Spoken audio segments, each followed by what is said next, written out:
ng Bicol Express. Meron din tayong bagoong gata. Ako ay magluluto ng Bicol Express.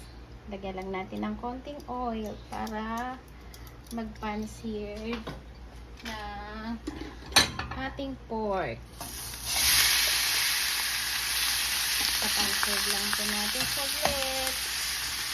Tanin lang natin mag-brown siya ng konti. Lagay na natin yung sibuyas at bawang.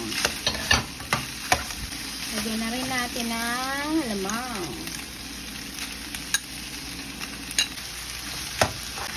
Gisa-gisa konti at ilagay natin yung unang gata.